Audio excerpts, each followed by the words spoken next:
turn to Lord Sheikh, who is going to describe for us a little bit about where the role of London is in all of this. Basically, how can the UK support kind of this ambitious privatization agenda in the manner that it has for many kind of frontier and emerging markets in the past? So Lord Sheikh, I turn it over to you, and then we give it back to Jacopo to carry it forward. Thank you, Mr. Moderator. Good morning, everyone. Ladies and gentlemen, I have been a friend of Uzbekistan and the people of this marvelous country. I have visited the country on many occasions, and I have in fact prepared 4 reports in regard to our relationship with Uzbekistan. In Uzbekistan, some people call me the English Lord. In December 2017, I was the observer for the presidential elections. My findings were that the elections were transparent, fair, and properly conducted, and President Mirziyoyev was elected democratically. Since coming to power, President Mirziyoyev has taken massive strides in bringing forward reforms, and the country has progressed extremely well and effectively. I've studied the recent speech made by the President in the Parliament. I would like to commend him on various reforms which have been introduced. A fundamental element of the structural reforms in Uzbekistan has been reduction of presence of the state in the economy. Mr. Akram, I'd like to make a suggestion that in regard to privatization, whenever it occurs, I would suggest that people of Uzbekistan are encouraged to buy shares in the company. We did this in 1980s. It enables the people to be stakeholders and also to engender competition. Ladies and gentlemen, I have met the political leaders of Uzbekistan and established good connections with His Excellency Tim Torlot and His Excellency Said Risponov. I'm involved in promoting more trade between UK and overseas countries. Ladies and gentlemen, our political relationship is growing with Uzbekistan. Our trade relationship is deepening, and the bilateral relationship is now very healthy, with open and friendly senior dialogue on both sides.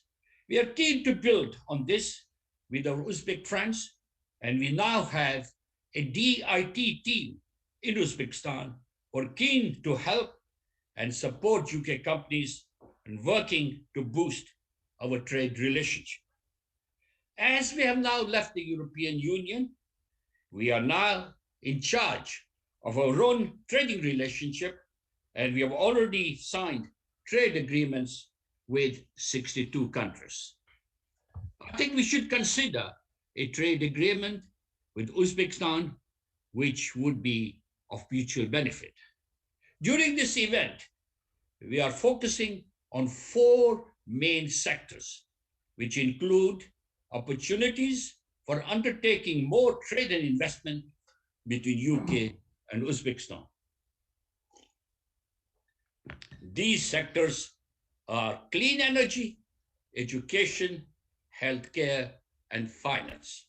In regard to clean energy, I'm pleased that the Uzbek government is committed to developing its renewable energy capacity. There are opportunities for UK to work with the government to develop a more robust and transparent framework that supports companies as well as the consumers.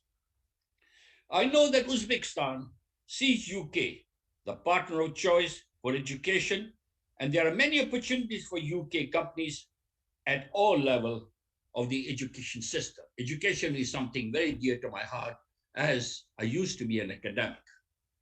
In terms of healthcare, there are also opportunities for UK companies in digital health solutions and in the privatization of state-owned companies.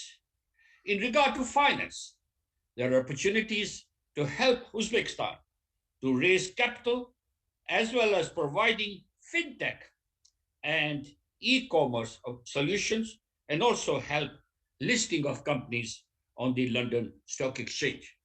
I would like to add that I am the chairman of the all-party parliamentary group on Islamic finance in British Parliament, and we can certainly assist Uzbekistan in establishing an Islamic finance structure. We can also help them to set up Islamic bonds and green bonds, which can be listed on the London Stock Exchange.